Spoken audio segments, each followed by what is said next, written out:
Bonjour à tous. Cette semaine, l'Église du Monde vous emmène en Afrique de l'Est, au Burundi.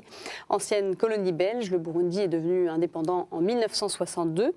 Ce pays compte environ 65% de catholiques sur 9 millions d'habitants. Il a été marqué par une terrible guerre civile entre 1993 et 2006 qui a fait près de 300 000 victimes. Alors comment l'Église œuvre-t-elle à la réconciliation dans ce pays meurtri par des années de conflits? Comment déploie-t-elle aussi son action dans le domaine social alors qu'un accord cadre a été signé en novembre entre le Vatican et l'État burundais?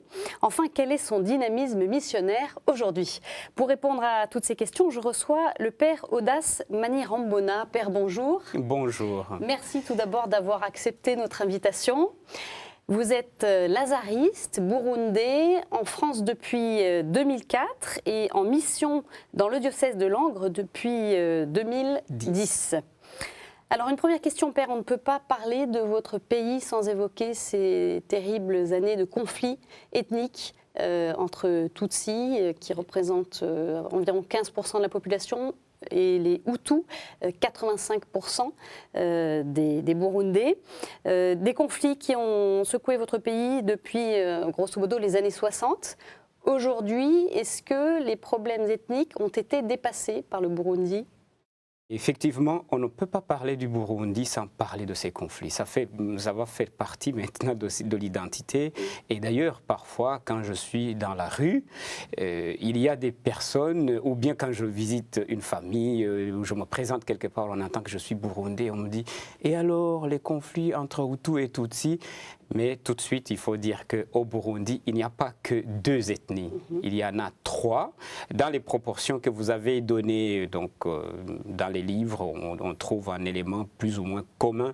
85% de Hutus, 14% de Tutsis et 1% de Twa. TWA, c'est une troisième ethnie dont très peu de personnes parlent.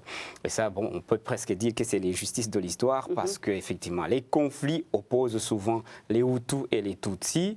Et bien, les Twa là-dedans se situent d'un bord ou de l'autre selon la proximité qu'ils ont avec des personnes appartenant à l'une ou à l'autre ethnie, des ethnies. Et alors aussi, vous avez donné un élément qui est important.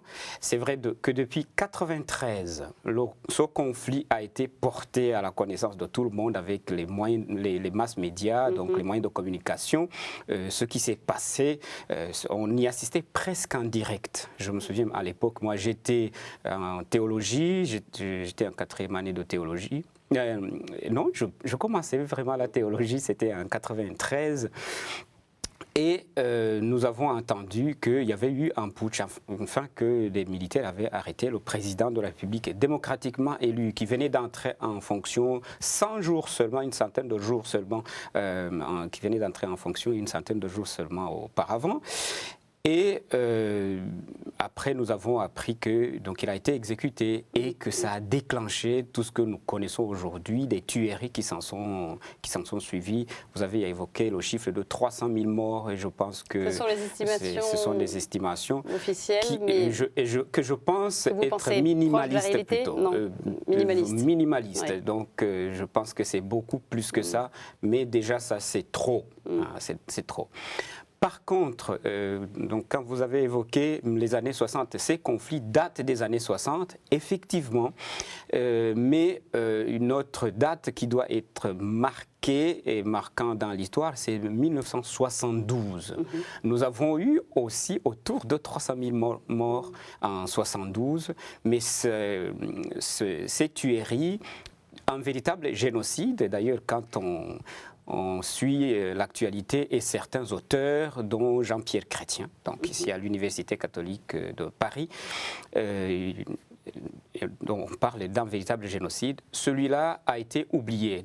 C'est d'ailleurs un titre de Jean-Pierre Chrétien, les génocides oubliés, dont celui-là. 300 000 morts. À l'époque, le Burundi comptait à environ 3 millions et demi. Si vous faites le pourcentage, vous voyez ce que cela peut renfermer. Voilà, donc au niveau de l'histoire, 72 et 93. Et dans l'entretemps, il y avait eu aussi 88, sauf que 88, c'était un conflit régional. Donc, dans le nord du Burundi, il y a eu une attaque qui n'a pas duré longtemps. Il y avait un nouveau président de la République qui venait d'arriver en 87, ça faisait seulement 1 an. Mais là aussi, il y a eu des massacres. Donc, le Burundi a été ponctué par des massacres, depuis les premiers jours de l'indépendance. La première victime, enfin une des premières victimes officielles, c'est le premier ministre burundais. Donc on aura peut-être l'occasion de parler de la démocratie, mais il faut noter qu'en 1962, il y a eu des élections multipartites au Burundi, gagnées par un parti paysan. Donc, mais le Premier ministre va être tué, lui aussi, 100 jours après son investiture. Un pays traversé par la douleur, mais aujourd'hui, où est-ce qu'il en est, ce pays? Est-ce qu'il sort de ses blessures? Est-ce qu'il les pense encore? Aujourd'hui, oui. L'Église, enfin le pays, essaie de sortir de ses blessures, pense ses blessures.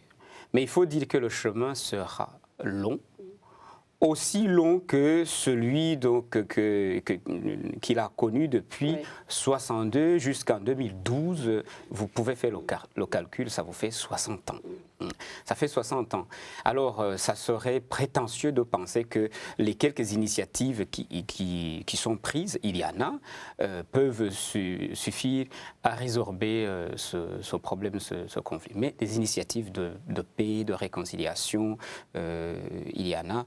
Donc, s'il faut en parler, donner quelques exemples. Il y a une commission Vérité et Réconciliation qui va être mise en place. Le président a annoncé en février 2013. Donc nous n'y sommes pas encore. Mais cette commission a été recommandée par les accords entre Burundais, qu'on appelle les accords d'Arusha, en 2000. Ça fait 12 ans que ça a été recommandé.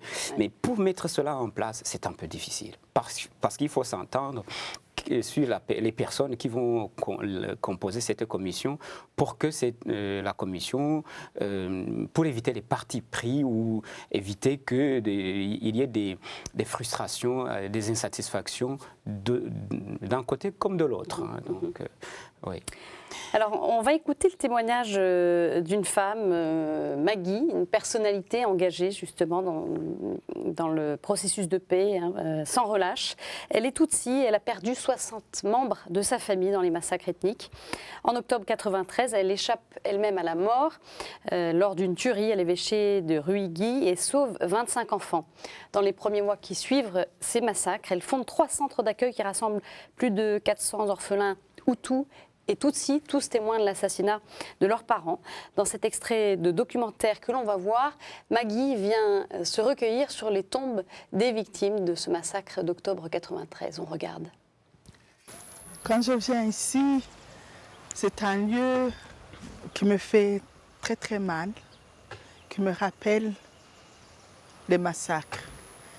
Mais 18 ans après, je dis que c'est un lieu où ça prouve la victoire de la vie sur la mort, la victoire de l'amour sur la haine. Et pendant les premiers 10 ans, je suis venue chaque soir à 18h me recueillir pour comprendre un peu, pour faire le deuil. Je suis venue avec les enfants et nous avons décidé de tourner la page, de lire la page qui nous fait mal. Et tous les projets de la Maison Shalom sont nés ici. Reposez-vous en paix. Merci d'avoir donné votre vie pour nous. Et nous vous promettons que nous n'allons jamais vous trahir. Et je viens ici pour dire à tout le peuple burundais, nous ne voulons plus les massacres. Nous voulons un pays comme le chantaient nos grands-parents, un pays de lait et de miel.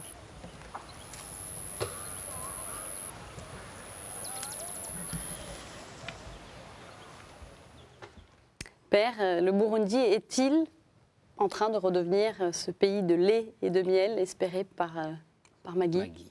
Dans les voies de sortie de ces crises, il y a notamment, au niveau politique, on parle de la commission Vérité et Réconciliation, mais au niveau de l'Église, on n'a pas attendu cette commission pour agir, Justement, pour réconcilier on en vient à cela.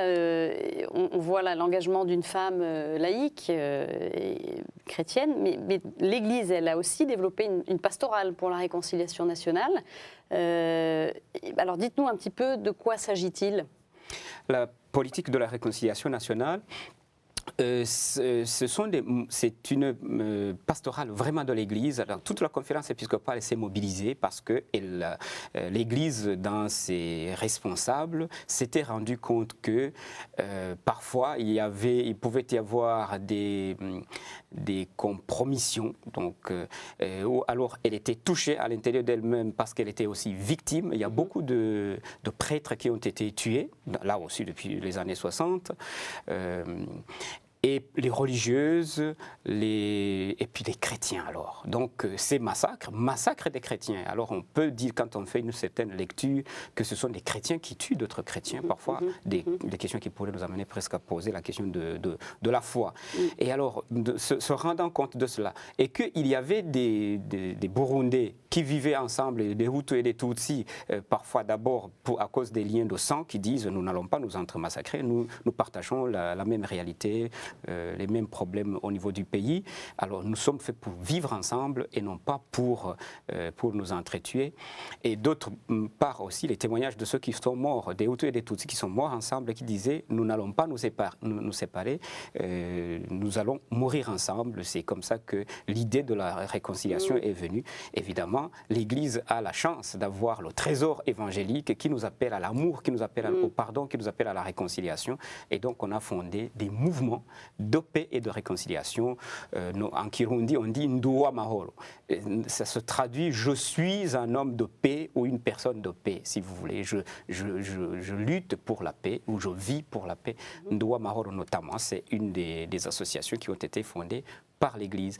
Et on en parlait dans les églises, on en parlait dans les débats qu'on a aussi en société. Alors justement, je vous propose d'écouter Monseigneur Venant Bassinoni, évêque de Bururi, qui évoque justement cette pastorale de réconciliation nationale. Il était interviewé au Bénin à l'occasion du voyage de Benoît XVI, c'était en novembre 2011. Des gens qui se sont combattus, qui se sont entretués, pour continuer à vivre, pour essayer de se développer, de se relever, ils ont besoin absolument de la réconciliation. Il n'y a pas d'autre chemin, à mon avis. Ça n'est pas une utopie. Les pasteurs peuvent dire aux populations, peuvent enseigner aux populations que l'ennemi d'hier, le meurtrier d'hier, il faut continuer à vivre ensemble? C'est même un devoir de le leur dire, parce que si on continue les déchirements, les conflits, les assassinats, on ne peut pas continuer. On va où? On va au gouffre, on va au précipice. Nous devons donc absolument retrouver le chemin de la réconciliation pour pouvoir nous relever. Oui, Père, pour vous, c'est une réalité concrète, cette réconciliation, elle est possible, vous la voyez se réaliser? Elle est possible et il faudrait voir l'engouement des gens quand ils vont adhérer à ces mouvements, les mouvements pour la paix. Les colloques qui sont organisés souvent pour parler de la paix et justement apprendre à vivre avec son ennemi d'hier. Et puis parler d'ennemi, franchement, c'est pas ce qu'il faut. Les Hutus ne sont pas les ennemis des Tutsis, ni l'inverse non plus. Et ils ne se perçoivent pas comme tels. Ils ne se perçoivent pas comme tels. C'est vrai qu'au niveau du quotidien, avec l'avènement de la politique, les conflits sont venus au grand jour, mais en fait, ce qui est à la racine des conflits, c'est beaucoup plus les intérêts. Donc, ce n'est pas l'inimitié donc viscérale ou congénitale. Oui. Ce n'est pas une inimitié congénitale. Ce sont des conflits d'intérêts politiques, économiques. Et puis, le Burundi est un tout petit pays avec une démographie aussi grande. Donc, 8 millions sur une superficie de 23 834 km². Vous pouvez comprendre que cela ne peut pas ne pas engendrer des tensions. Et alors vous, quand vous étiez dans votre pays, quel type d'initiative vous avez engagé dans votre paroisse autour de vous, auprès des fidèles? Alors, moi, quand j'étais dans mon pays, j'y suis resté surtout jusqu'à la fin de mes études secondaires. Une fois que j'ai passé le cap des études secondaires, j'ai été enseignant une année seulement. Et puis, c'était la période chaude, justement, de 88, où il y avait des massacres. Et alors, bon, il fallait presque prendre position. Oui, mais... Est-ce que l'Église, justement, a basculé d'un côté ou d'un autre, ou certains se sont positionnés en faveur de telle ou telle ethnie? Oui, il faut oser parfois confesser le péché. Hein. Donc je pense que l'Église, dans ses responsables, ou simplement les fidèles baptisés, se sont positionnés effectivement en faveur de telle ou telle autre ethnie, parfois, j'allais dire, de manière bête. Mais c'est ça justement le péché qu'il faut pouvoir confesser. Moi j'ai eu l'occasion de vivre avec des camarades de classe, des collègues de travail qui ne sont pas de mon ethnie. Je ne vais pas entrer ici dans la définition de ce que c'est qu'un Hutu, de ce que c'est qu'un Tutsi. On a vu là où l'erreur nous a amenés lorsque on prend en disant les gens qui sont géants ou qui sont costauds, ils sont Hutus ou ils sont Tutsis. C'est pas exact, mais bon, ça serait un autre débat. Alors, l'Église nous a enseigné, en tout cas je m'en souviens, que quand j'ai voulu entrer dans une communauté religieuse, mon accompagnateur spirituel qui était un père blanc, il m'a dit le tribalisme, il faut le laisser à l'extérieur. Si vous entrez dans une communauté religieuse, il faut y entrer avec l'ouverture que vous faites partie d'une famille, la famille de Dieu, ce qui va donner d'ailleurs le thème de l'Ecclesia in Africa, mais ce n'était pas une prémonition. Et donc, l'Église est une famille où les gens prient ensemble. On a pu entendre, je ne les ai pas vécus moi-même, des moments où les chrétiens ont refusé de prier ensemble. Ou quand ils allaient à l'église, les Hutus s'asseyaient d'un côté, les Tutsis de l'autre. Mais comme je vous dis, moi je n'en ai pas fait l'expérience. Donc je ne peux pas... Alors on en vient au visage actuel de cette Église. Je le disais en début d'émission, le 6 novembre dernier a été signé un accord cadre entre le Burundi et le Saint-Siège qui assure à l'Église le libre exercice de sa mission apostolique et établit également une collaboration entre l'État et l'Église dans le domaine de l'éducation, de la santé ou encore de l'humanitaire. Alors, en quoi cet accord est important? Qu'est-ce qu'il instaure de nouveau?